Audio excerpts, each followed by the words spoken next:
Hello friends, welcome back to my channel. ఈరోజు మనం పచ్చిశనగపప్పు కోడిగుడ్డు కూర రెడీ చేసుకోబోతున్నాము. ముందుగా ఒక కప్పు పచ్చిశనగపప్పు తీసుకొని వాటిని నీళ్ళల్లో నానబెట్టుకోవాలి. ఈ విధంగా నానబెట్టుకొని పక్కన పెట్టేసుకోండి. తర్వాత మనం మసాలాని రెడీ చేసుకోవాలి. చూపించిన విధంగా అన్నిటినీ తీసుకొని మసాలా పేస్ట్ని రెడీ చేసి పెట్టుకోండి. ఈ విధంగా రెడీ చేసి ఒక బౌల్లో పెట్టేసుకోండి. తర్వాత టొమాటోస్ తీసుకొని వాటిని కట్ చేసి ఆనియన్స్ని కూడా కట్ చేసుకొని ఇలాగా రెడీ చేసి పెట్టుకోండి. తర్వాత నేను 3 ఎగ్స్ని తీసుకున్నాను. మీరు కూడా 3 ఎగ్స్ని తీసుకొని ఇలా బాయిల్ చేసి పెట్టుకోండి. కొద్దిగా కరివేపాకును కూడా తీసుకొని ఈ విధంగా పెట్టేసుకోండి. తర్వాత ప్యాన్ తీసుకుందాము. ప్యాన్ తీసుకొని ప్యాన్ కొంచెం హీట్ అయ్యేంత వరకు స్టవ్ మీద పెట్టేసి తర్వాత సరిపడా ఆయిల్ వేసుకోండి. నేనైతే 1 కప్ ఆయిల్ తీసుకున్నాను. మీరు కూడా అలానే తీసేసుకోండి. తర్వాత పోపు దినుసులు 1 టేబుల్ స్పూన్ తాలింపులు ఈ విధంగా వేసేసుకున్నాను. వాటిని లైట్గా ఫ్రై చేసేసుకొని ఫ్రై అయిన తర్వాత ఆనియన్స్ని యాడ్ చేసుకోవాలి.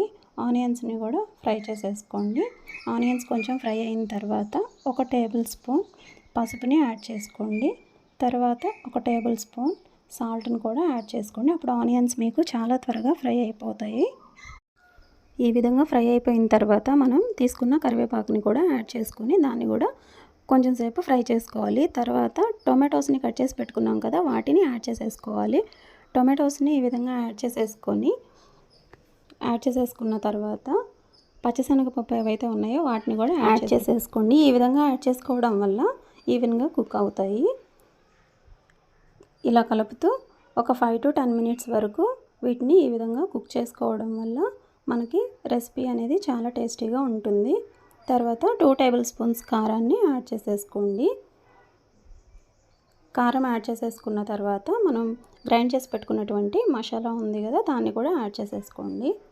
రెండింటిని మిక్స్ చేసేసుకొని సాల్ట్ సరిపడా వేసేసుకొని కలిపేసుకోండి. తర్వాత ఒక గ్లాస్ వాటర్ తీసేసుకోండి. మొత్తాన్ని బాగా మిక్స్ చేసేసుకొని ముందుగా పెట్టుకున్నటువంటి బాయిల్ చేసుకున్నటువంటి 3 ఎగ్స్ని కూడా యాడ్ చేసేసుకోండి. యాడ్ చేసేసుకొని మసాలా పట్టేలాగా ఎగ్స్ని కూడా కర్రీలో వేసి కలపండి.